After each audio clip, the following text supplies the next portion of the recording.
Welcome. Thank you for joining me as I discuss the top 5 roller coasters at King's Dominion. Number 5, Avalanche. Bobsled coasters are on the rare side these days. If a park does have one, it's probably on the list of rides that will be removed from the park sooner than later.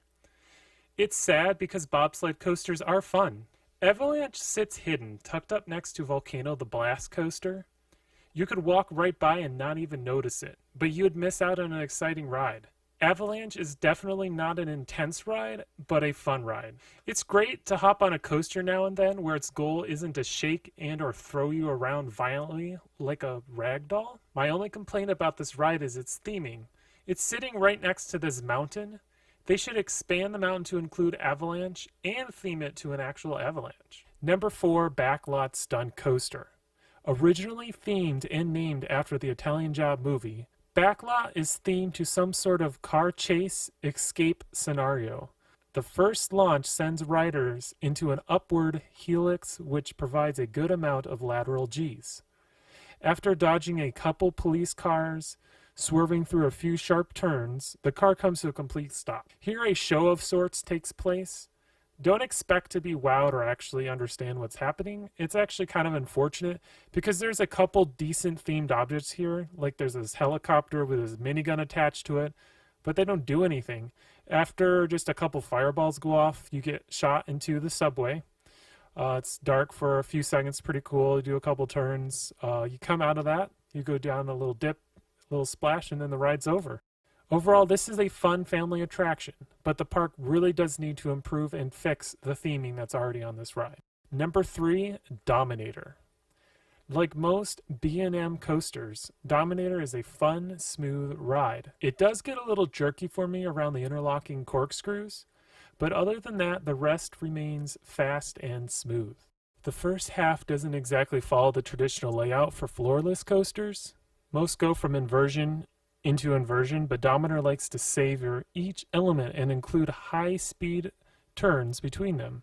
All in all, Dominator is a great ride and is one of the best and main attractions at King's Dominion. Number 2, Volcano the Blast Coaster.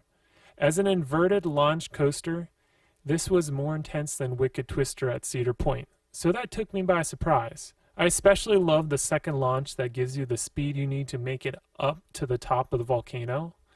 The layout is simple but fun. Each barrel is on the slower side, so you hang upside down for a second. If you sit in the back, you almost feel like you're not going to even make it through that first inversion that launches you out of the volcano.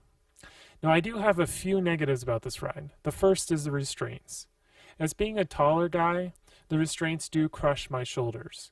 And the second, which may sound crazy, but it's actually the theming. Now, the outside of this ride, the mountain, the volcano looks pretty cool, but once you go inside it, it's just this giant steel structure and they have all these random items and storage all over the place. It looks really bad.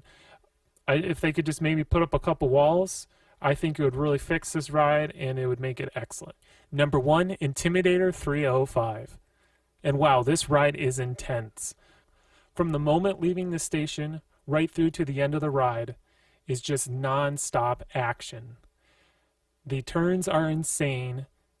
The couple airtime moments that you do get are pretty great, and the speed does not let up. I was also very surprised how smooth this coaster is. Now, the best seat I personally think is the front.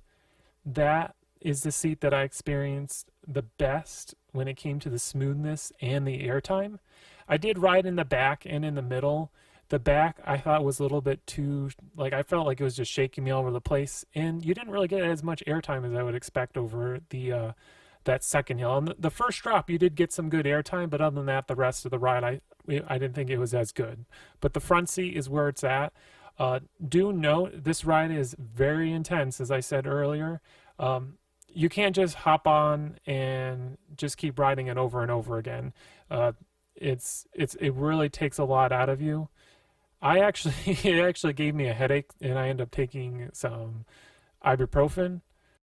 Intimidator 305 is an excellent ride. Every coaster enthusiast should have this on their list to ride.